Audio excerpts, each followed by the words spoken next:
The 4,000-footer club was formed by the Appalachian Mountain Club in 1957. The goal was to introduce hikers to some of the lesser-known trails of the White Mountain National Forest. What no one predicted was the type of camaraderie that would form between hikers as everyone worked to achieve one common goal: hike the 48 mountains of New Hampshire that were over 4,000 feet.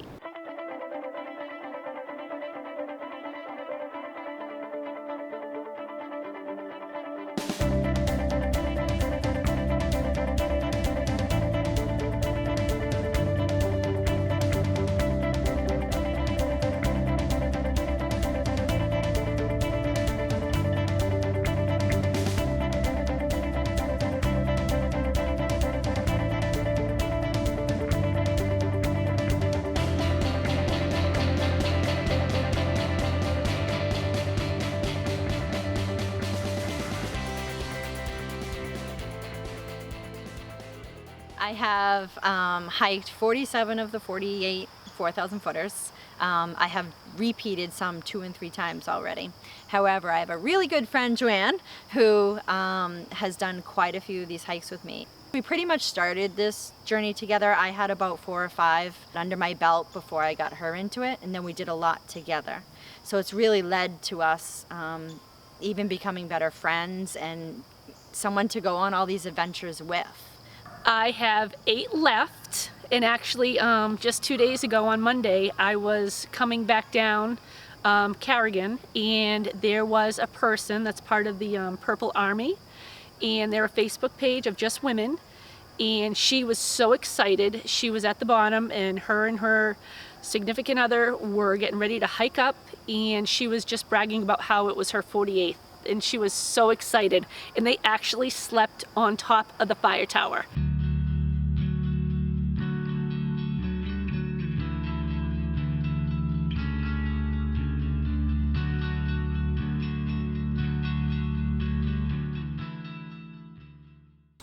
I'm 13 years old, and I started hiking when I was very young.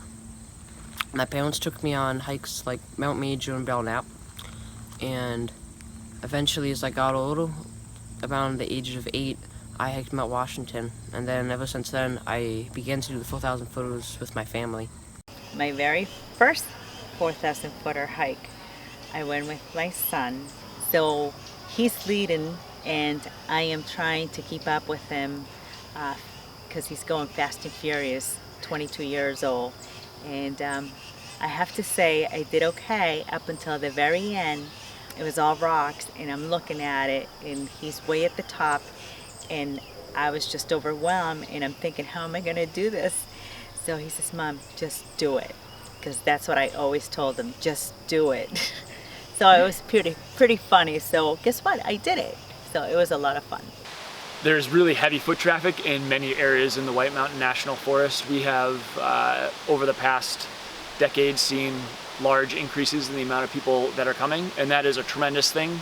As an organization, the Appalachian Mountain Club wants to see more people enjoying the outdoors, but we also have concerns in terms of resource protection. So up on Franconia Ridge, you'll see on a busy weekend like this upcoming Labor Day weekend as many as 700 or 800 people crossing some very sensitive alpine vegetation.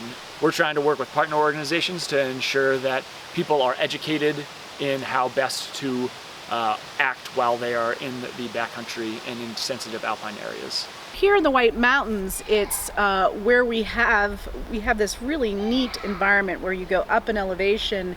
You go through different ecological zones. We're in, we have deciduous trees down here. As we move up, we move into evergreen forest, and then eventually into subalpine, and then we get above tree line, and that is the alpine zone. We have some of the worst weather that converges on Mount Washington and in this region in wintertime, where we have high winds and moisture that causes icing onto surfaces, including those plants that are trying to grow up. As that ice accumulates, it actually causes mechanical breaking of the trees. Staying on the trail is really important in the alpine zone because the alpine vegetation is very fragile. Sometimes when they go up there, they see a lot of boulders and rocks and think that that's just what it is sort of a a barren landscape, but it's actually quite vibrant, and there's actually a really unique flora there. And if you step on those and break those plants apart, it takes many, many years for them to grow back. The timberline in the White Mountains is around 4,500 feet. And when you compare that with mountain ranges around the world, that's very low. Some of the Rocky Mountains are about 11,000 feet. Mount Everest, I believe it's about 16,000 feet is the timberline. So that speaks to how extreme our weather is, the fact that the timberline is very low. So it's a very large alpine zone, and it's just a very fragile area as well between the plant life and the animals that you see up here. So it's definitely something we like to try and help preserve and conserve up here. The highest wind speed that we recorded up here on Mount Washington is 231 miles per hour. That was back in April of 1934, which is actually less than 2 years after we started up here. And at the time, that was a world record wind speed. That record has since been broken, but it's still the highest wind ever observed by a human being, because the new record was an automated station. So we still like to say we have the highest wind observed by man. In the wintertime, which is very long for us, it's usually about October to May is usually what we say is wintertime. We see a lot of snow, a lot of very high winds. Most of our high winds do come in the wintertime. We usually see hurricane force winds every other day in the wintertime, and about every 3 days we'll see a gust over 100 miles per hour in the wintertime. We were just way up there. It was absolutely freezing. I believe with the wind chill it would probably be like negative 35 degrees, I think is what the forecast said. When you're at the top with that wind, it ate right through you. Whatever heat you could make was already gone.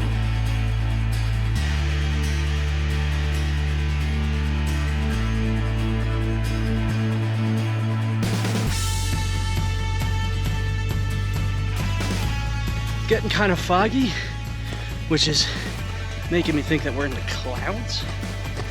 Not entirely sure, but if we are, that's pretty cool. Hi! Hi, we got a hiking buddy. Bye! I lost one of my poles!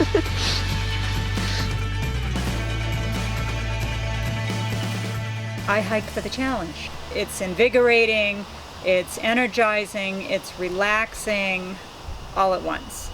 I have to say, I think it's really the adrenaline rush, because the whole time up to the hike, I'm like, I'm not going to be able to do it. Something will happen, and then you get to the top, and it's like, that wasn't that bad.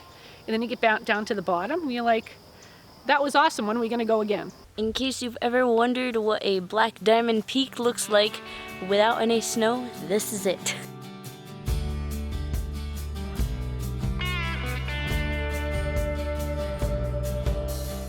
So morale on the trail is at an all-time high. It's a beautiful day out. There's no rain in sight, and especially with McAfee Knob here, it was a great day.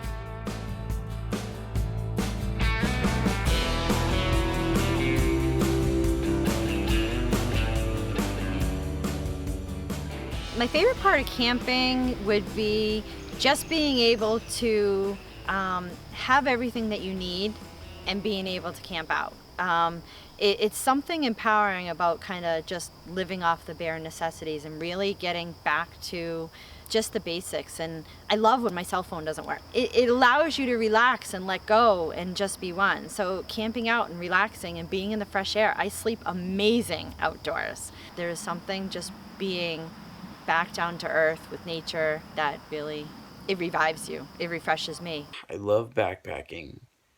I think the self-sufficiency and the freedom of carrying everything you need is one of the most phenomenal experiences you can have, immersing yourself in nature, and I think that brings hiking to a whole other level. The mountains just relaxes you. There's no crowds, there's no heavy traffic up there even, you know. I've never been so crowded on the trails that I've been uncomfortable. Hiking doesn't have to be strenuous.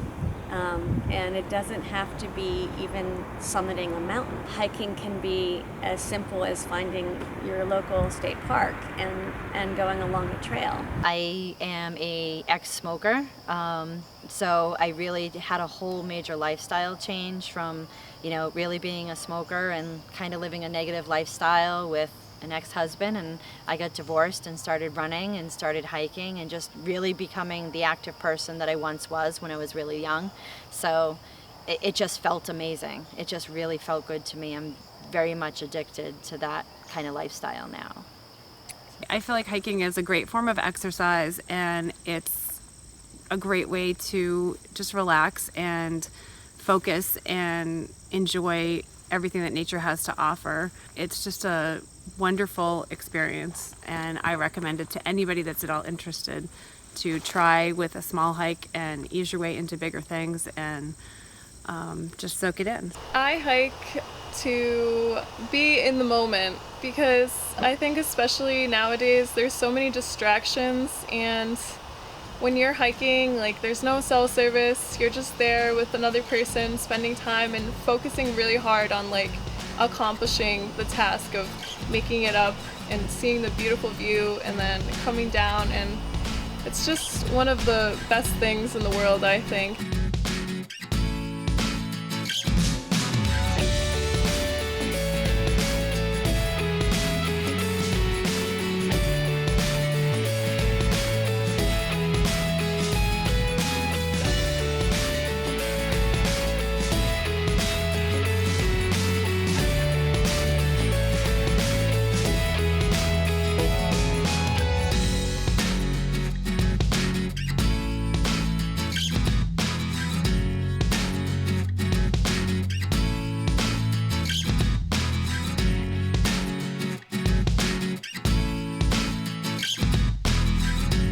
Find someone willing to hike and just start walking.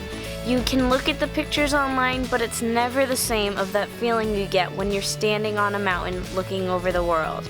And that's how you live life above clouds. I hope that you'll follow me to the clouds. Follow me to measure some clouds on Mount Washington. Sooner or later, when you get to the summit, you can find me in the clouds. Live life above the clouds. Come on and follow me to the clouds. You can find me in the clouds. Live life above the clouds. Have you been above the clouds yet? Come on, follow me to the clouds. Live life above clouds.